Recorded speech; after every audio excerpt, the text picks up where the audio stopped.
Well, good morning and welcome to Tuesday morning, the 24th of March today. Our devotion is entitled Meekness and Majesty, and we have a few verses for our day today. Mark 11, verses 7 through 10. When they brought the colt to Jesus and threw their cloaks over it, he sat on it. Many people spread their cloaks on the road, while others spread branches they had cut in the fields. Those who went ahead and those who followed shouted, Hosanna! Blessed is he who comes in the name of the Lord. Blessed is the coming kingdom of our father David. Hosanna in the highest heaven. When Jesus rode into Jerusalem, people laid down their cloaks on the road in front of him and hailed him as a king, coming in the name of the house of David. This type of parade was culturally appropriate in that era. A king would ride into town publicly and be hailed by cheering crowds. But Jesus deliberately departed from the script and did something very different.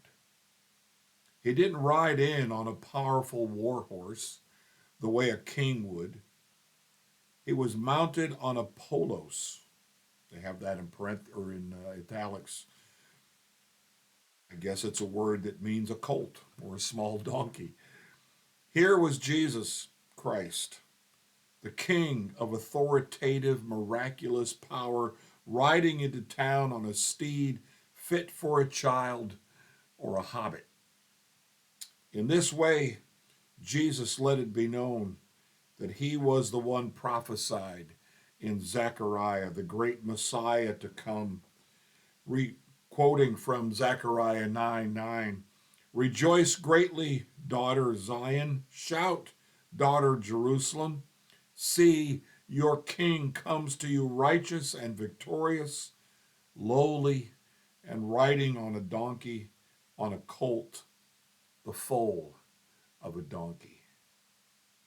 This odd juxtaposition demonstrates that Jesus was king, but that he didn't fit into the world's categories of kingship. He brought together majesty and meekness. And thus the title of our devotion today, Meekness and Majesty. It almost seems like an oxymoron, where two words together kind of offset each other. He knew who he was. He knew what he'd come to do. But he also knew the heart of the people. He also knew their perspective on what the king should do, what he should do. But he doesn't do that. He doesn't want to play into their expectations and thereby lead them astray because he knows what's going to come. He prefers to come in a meek way because eventually, in just a few days from that day, he is humbly going to allow himself to be crucified on a cross, to share his life, to sacrifice his life for them who really didn't know who he was, for them who did not really understand what he was all about, and really, it seems, not really making the effort to understand. Most of the crowd were there that day because Lazarus was in the parade, for lack of a better word. The Lazarus who'd been in the grave for 4 days but had been raised from the dead, and now here he is parading into town with the disciples, with Jesus, with others who were there cheering and shouting. But for many of them, their greatest interest was, let's go watch the parade and make sure that dead guy is still alive now and walking in the parade. That was the thing with those who followed Jesus or tried to or wanted to follow Jesus. They were always looking for a miracle. Jesus calls them on that at least one time, that they're hunting for miracles, for things that are beyond their ability to understand and imagine, beyond their ability to do. And so in this day, they are looking back to the Old Testament, that David's descendant would be the Messiah, and so that's how they're seeing it, just as we do today. I think when things are happening and we try to force the things that are going on even right now in our world and then connect them to prophecy, skipping right over the detail that Jesus says no one knows. No one knows the day nor the hour. And so when we try and understand, and when we try to put the parts together in our own understanding, chances are we're off the track. We don't know the day nor the hour. Just no way for us to really know those things. I feel like when we try to do that, we're trying to think proudly. Oh yeah, yeah, yeah. I know all those things. They go together here and they go together. That's been true of the church history for a long, long time now.